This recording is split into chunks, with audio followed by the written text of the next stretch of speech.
Hello and welcome to the Etoft21sports Show for October 11th. How is everyone doing? My name is Eric and I'm the man behind Etoft21sports. We have a great show for you planned today. My boy Brandon at Boston Boy 83, the man who has came on my podcast and for not one, not two, but 3 weeks in a row has handed out NASCAR winners. Him and I are going to be talking some NFL. And my boy Gino is coming on, and he's going to be breaking down what horse racing bet to lock in at Keelan tomorrow. Let's see what Gino's got cooking. For this week's play, we'll dive into the daily racing form past performances again. I love DRF.com because it makes it so easy when you're doing all your handicapping, when you're preparing, when you're trying to figure out which horse with the who, the why, the when. Let's take a look at Mazuma. So we're looking Wednesday, October 12th at Keeneland. We're looking race number 5. This is a mile on the turf course here. And we can watch the race that Mazuma comes out of last time. So if you ever want to use these, all you have to do is go to drf.com and you can purchase different packages for any day that you want to take a look at the races.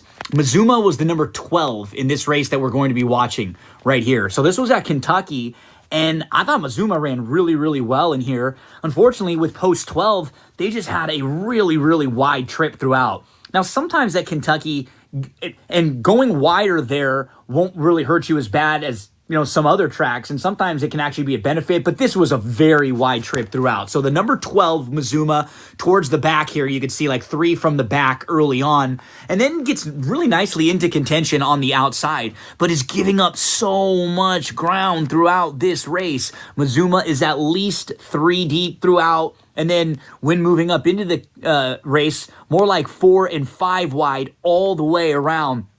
In a tight finish, when Mazuma just gets a little bit tired late, I think we can look at the wide trip that may have been one of the factors why Mazuma ended up just getting a bit too tired, having to go a little bit wider than everybody else in here. Moving up nicely right into contention, you can tell that the 12 Mazuma, who's on the outside, is traveling really, really well.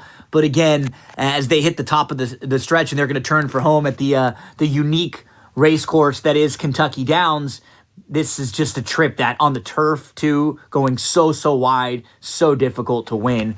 Mazuma, the 12, runs really, really well in here. And what I like about this effort from Mazuma is now things will be a lot different. Mazuma is going to be drawing the inside here. This is going to also be the second start back after a bit of a layoff. Mazuma had not run from March 26th to September the 8th.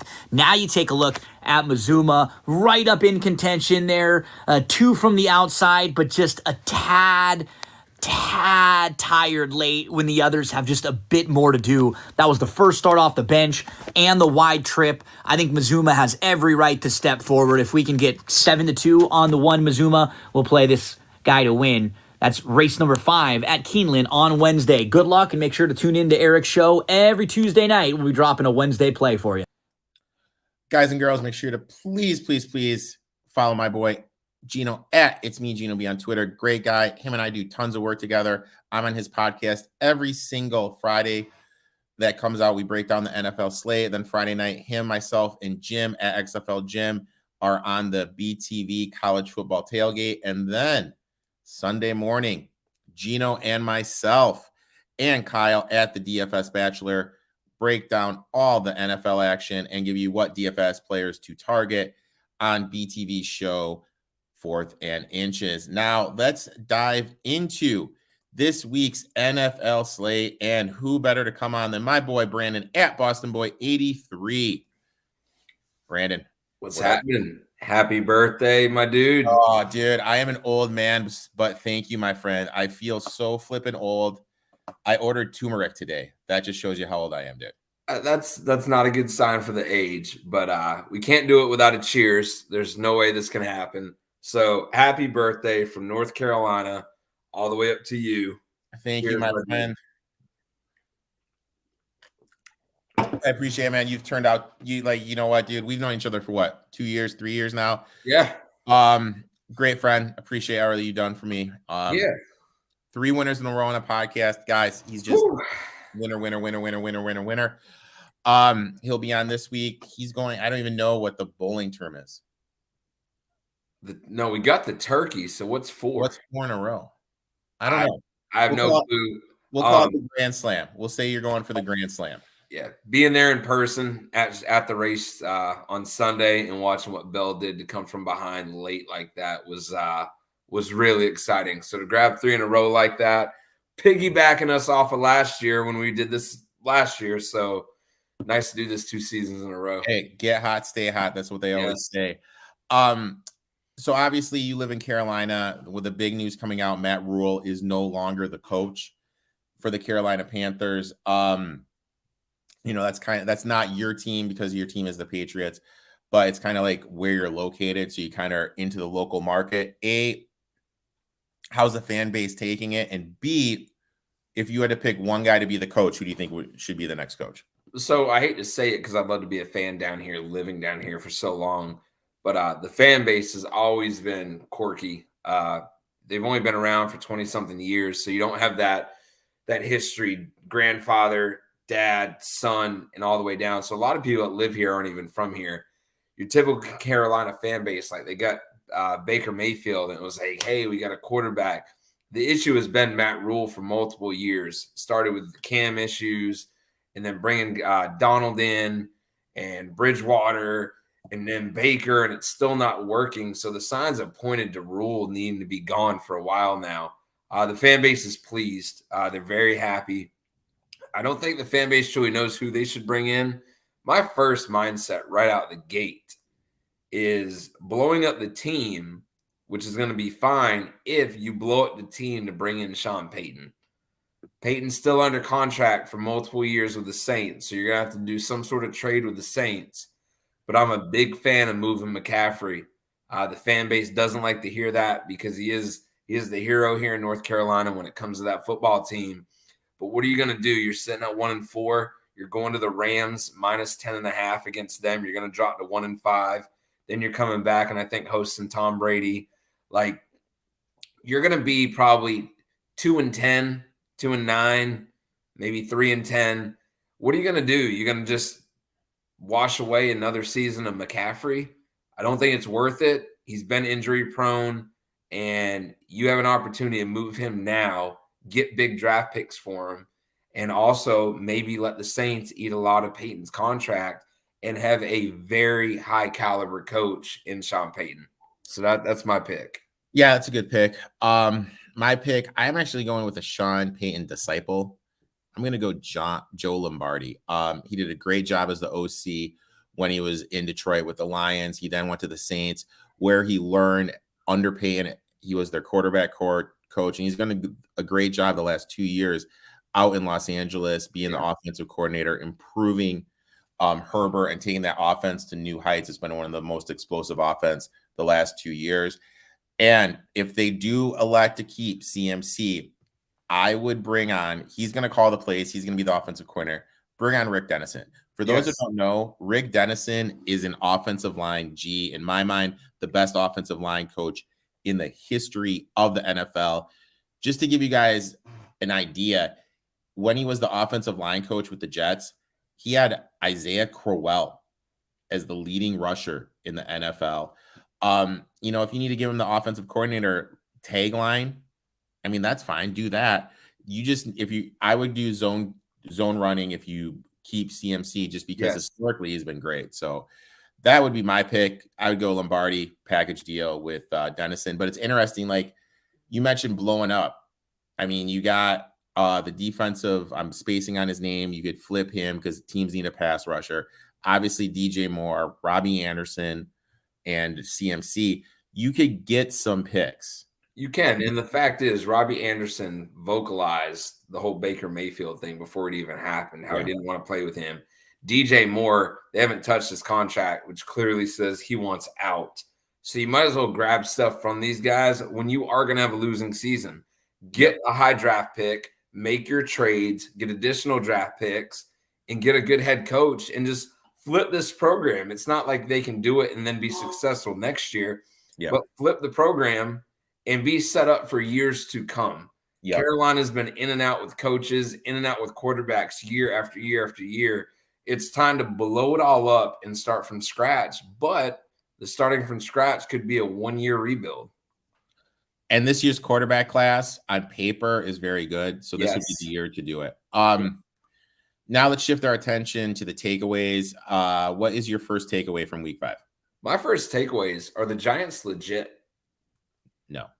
Exactly. So it's funny because I'm seeing them at 1-4, and they're playing good football teams. They are pulling out victories. I mean, going to London, beating Green Bay, which makes me say, is Green Bay even legit at all? Or are they on the backside of Rodgers' career, going into overtime against New England and then turn around and losing to the Giants in London? So I'm calling the Giants not legit and probably the worst 4-1 football team you're looking at in the NFL right now. Yeah. I mean, they're finding a way to win games. Credit to them. I mean, they should have lost first week. Bullock missed the field goal. Week 2, they could have lost the Carolina Panthers.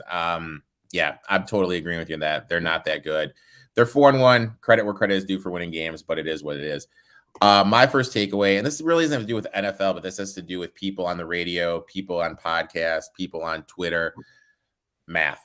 I'm just so sick of, I'm seeing these guys here with huge followings, like legitimate national radio shows, saying, hey, by the point, it's the right thing to do. As soon as someone says that, you're basically telling me you have no idea what you're doing with gambling and you're a hack. People don't understand math. They don't understand break-even points. If you buy a point and it gets up to minus 150, minus 140, that raises your break-even point. Hitting at 55% is insanely hard to do. And if you're going to buy points, now that 55 becomes 56, becomes 57, becomes 58, it just makes it harder for you to make money. You're going to make less money. Yeah. And your break-even point goes up. It's just simple math. I heard one guy that follows me, but one of my most loyal followers forever, sent me this thing.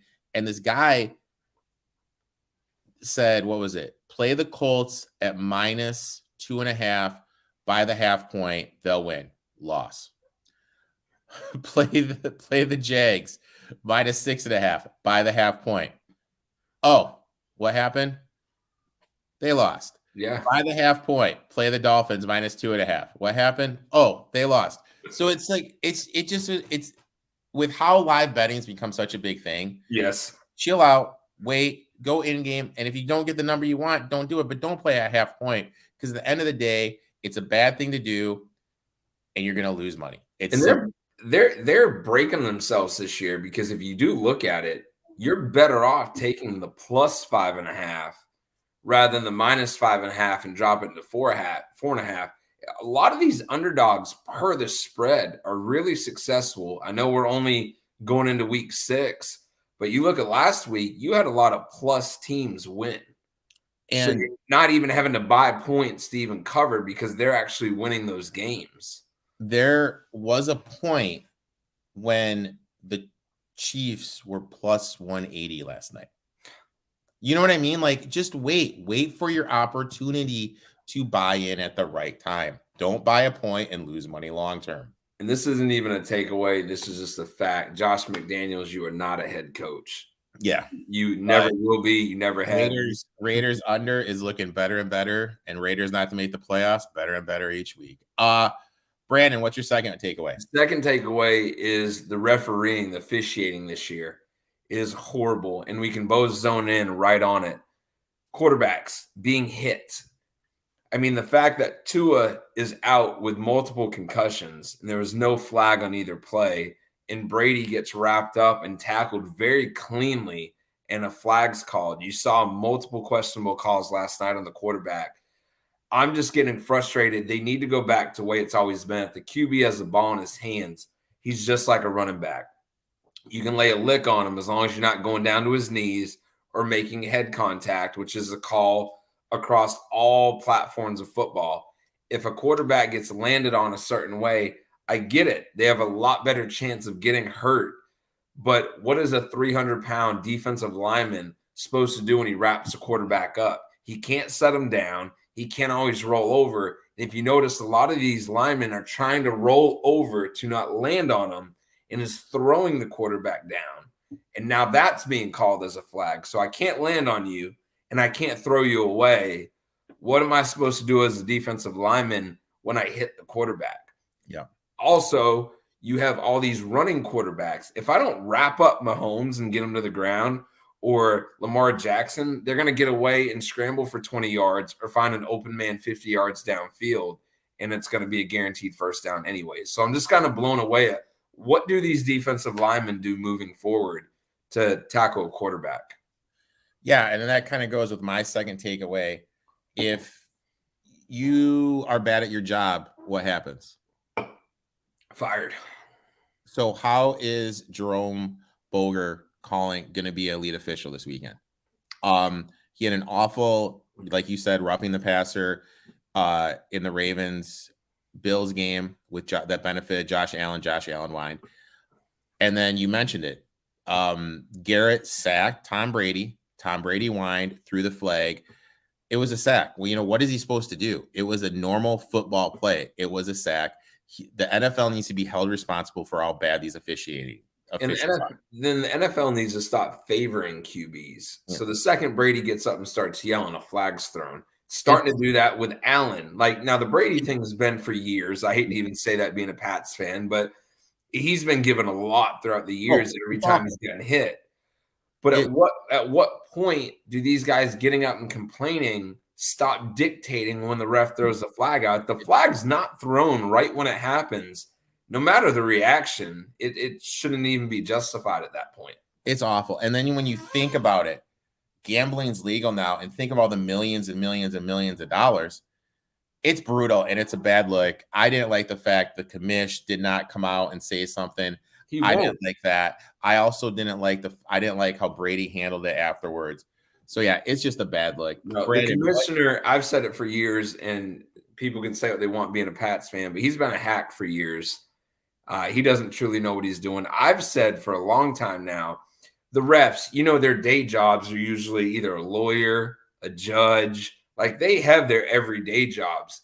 The league needs to pay to have all year round refs, whether they're going through training, reviewing previous games, coaching high school and college before the pro season starts. They should be consistently employed year after year with a salary and a performance bonus, and that be done. Not these they're secondary jobs to 90% of these refs. Mm-hmm. That shouldn't even exist. Third takeaway, what does it be? Third takeaway, the AFC wild card is up for grabs with so many teams being 3-2 and 2-3. Normally at this point, you have like the AFC West, where you have two teams 4-1, 3-1 coming up on a bye. Like, you have so many teams that the divisions are 1-2 neck and neck, and you have these teams almost locking up a wild card early if they can't win the division. There's nobody locking in that first and second wild card whatsoever in the AFC. So I'm excited to see how long this lasts and how this goes with these 3-2 and 2-3 teams that you're seeing right now throughout the entire AFC. Yeah, just a complete logjam. I'm looking forward to it. My third takeaway, Geno Smith is looking good. Yeah, he is. I wasn't a really big believer until the Saints. They played the Saints. Saints defense is good, and he produced. And it makes you wonder. Shane Waldron, who's their offensive coordinator, came over from the Rams. He's been around McVay forever. And this is the offense they wanted, but Russell Wilson refused to do it. Yep. It makes you think, doesn't it? This is the offense he wanted. Wilson refused to do it.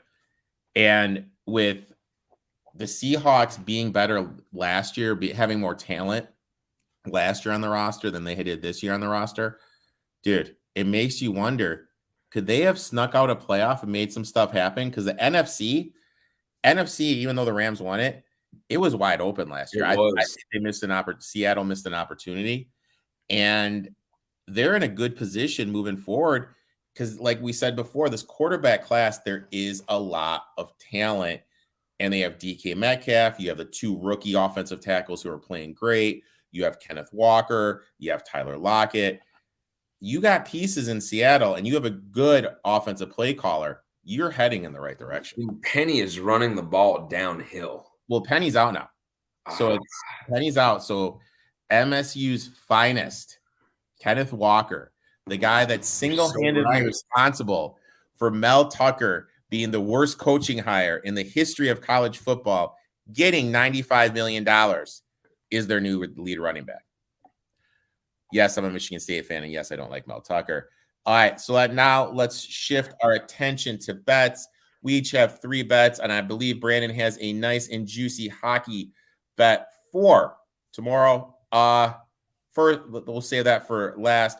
What is your first NFL bet? My first NFL bet. I'm going with the homer bet. I'm going Bill over Brissett. New England +3 on the road against the Browns. New England is 8-1 straight up in the last 9 games against the Browns. Bill specializes in taking your number one thing away. He's going to stop the run. That defensive line is stout with Judon. So he's going to take away the run. Chubb's not going to be able to run like he wants to, and it's going to cause Brissett to have to throw the ball. Who knows Brissett better than the guy that drafted him? Nobody. So I am liking New England with the plus money, but I'm going to take the points to play it safe since it's available and take New England +3 on the road. Cleveland is only 2-6 against the spread in their last 8 home games. Now, something to think about, something to ponder here. What's going on with Mac Jones? Because if he plays, you got to believe that will drop. I think it would drop, but what you're going to have to do is you're going to have to hit that bet now. Like, you're going to have to hit that +3 early. If they come out tomorrow or Thursday and say Matt Jones is a starting quarterback, that +3 is going to go to either +1 or even. Or it might even move to a -2 or -3. It might be a huge swing. Yeah, but it sounds like a homer pick, but I like Bill going back to where he was originally from. I like that whole thing with Bill going to the Browns. And the total has hit the over in 5 of Cleveland's last 7 games against New England. But I would actually stay away from the over with either quarterback for New England because I see this more of a running game on New England's side and New England stopping the run against Cleveland. It's going to be a good AFC run battle. I like it. That's kind of where I'm leaning to. My first back, I mentioned him. I'm going Seahawks +3. Carroll 61% ATS as a dog, 67% ATS as a home dog. As a favorite, Cliff Kingsbury is 36% against the spread. Seattle has the top rated offense per Football Outsiders and the number 1 passing attack per Football Outsiders. Looking at the Cardinals, they rank 26 by Football Outsiders in overall defense and 27th in passing defense. I just don't know how they're going to be able to stop the Seattle passing attack. We talked about it. Rashad Penny is out. But the crazy thing is, rookie Kenneth Walker's running patient style, he's kind of like Le'Veon Bell, where he lingers behind the offensive line, waits for the hole to open up, and then attacks it. It's a better fit for this offense, and it is going to open stuff up. And I mentioned it. There's certain coaches I like to fade when they're a favorite and take when they're a dog. That's Kingsbury, and I found this really interesting. To win a Super Bowl, you have to be a good coach, correct? Yes. Kingsbury against coaches that have won a Super Bowl, 43% ATS. Wow. So he's not covering when he coaches against good coaches. Brandon, second bet. Second bet. We talked about a team that is 4-1 that we believe is not legit whatsoever. I love the Ravens -5 against the Giants. Baltimore is 5-2 in its last 7 games against the Giants. Baltimore has started off kind of up, down. This is the game. Lamar Jackson, that offense erupts. Saquon will do his thing, but it's not going to be enough. The Giants are 0-5 against the spread in their last 5 games against the AFC North. So I 100% love the Ravens -5. I would also jump on that earlier in the week because I could see that going up to 6.5 before kickoff on Sunday. Now, something to remember, I found this in an article. There's been 5 times a team has gone to London and then not take a bye. Their opponent's team total is 4-1 after last week. That is now 6-1.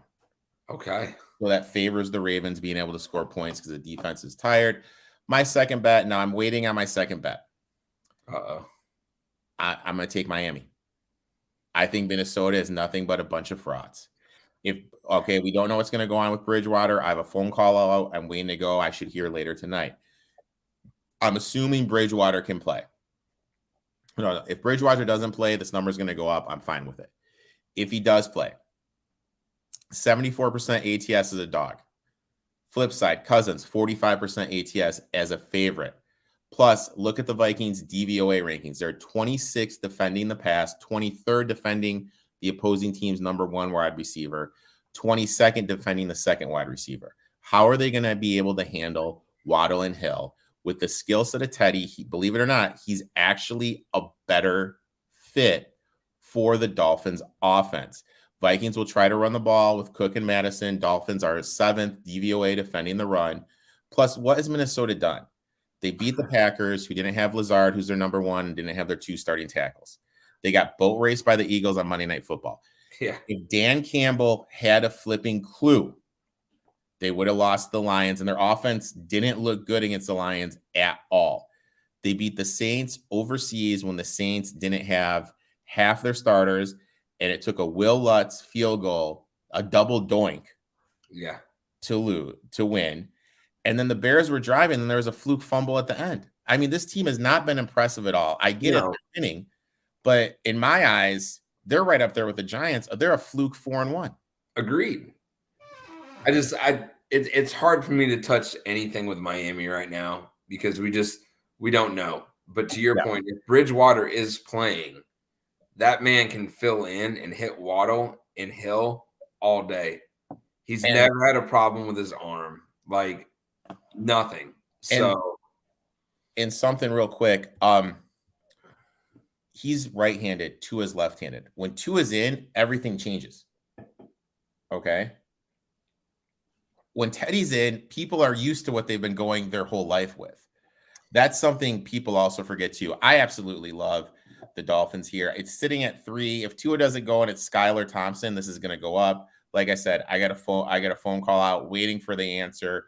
What's going on with Bridgewater? But I would guess Bridgewater would play regardless. I'm going to be on the Dolphins. Brandon, third and final bet of the day. My third pick, I'm going to keep it short. Cowboys plus 4.5 over the Eagles. I think that Cowboys defense is so stout, and the way that defensive line's been able to put pressure, stop a run game, and make a quarterback make all these adjustments throughout the game.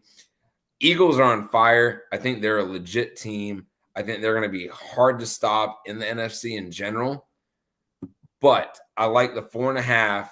The backup quarterback has done his thing on offense for the Cowboys. But that Cowboys D slows down Hurts and changes this game completely. I do see it being at least a 3-point game. I'm not saying the Cowboys will win the football game, but as long as I can get the Cowboys plus 4.5, I'm grabbing the Cowboys to shut Hurts down, and that is my third pick. And we don't know. Prescott could be coming back. Yeah, it's an interesting pick. I have the Eagles 30-1 to win it all. I think they're due for regression. I'd like for them to step back so that, you know what I mean? Yes, take that L. Take the L. Come back to reality. Cowboys defense is legit.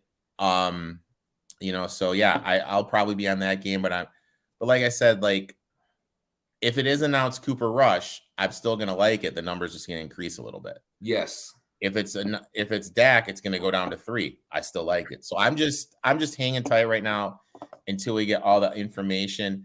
My third and final bet, and anyone that's been following me knows I've been hammering this stuff. Devin Singletary receiving yards over. The Chiefs give up the most receiving yards to opposing running backs. Week 1, 5 receptions, 29 yards to James Conner. Week 2, 9 receptions, 55 yards to Austin Eckler.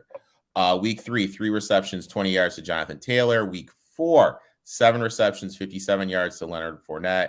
And last night, 5 receptions, 39 yards to Joshua Jacobs. They're averaging giving up 5.8 receptions a game and 40 yards. Devin Singletary is averaging 40 yards a game receiving, and he leads running backs on the Bills in receptions, targets, and yards. This total is going to be somewhere around, I'm guessing 22, 23, somewhere in that vicinity, maybe 24, maybe 25. I'm going to be all over it. I mean, if it's like 30, that's too high, but I don't think this weakness of the Chiefs defense is being exploited enough I mean, Jacobs went over this in the second quarter last night.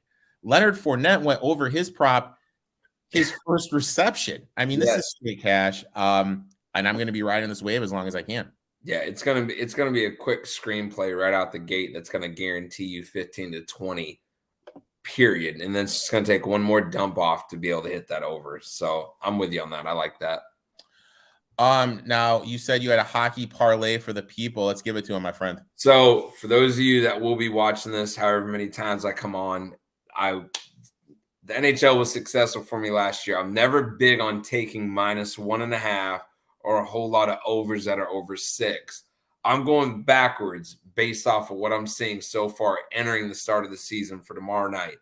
So my parlay is plus 504 right now. The over is 6.5 at -130. Toronto Maple Leafs, Montreal Canadiens. That score should be outrageous. You should hit that early. Carolina Hurricanes -1.5 at +110 versus the Columbus Blue Jackets.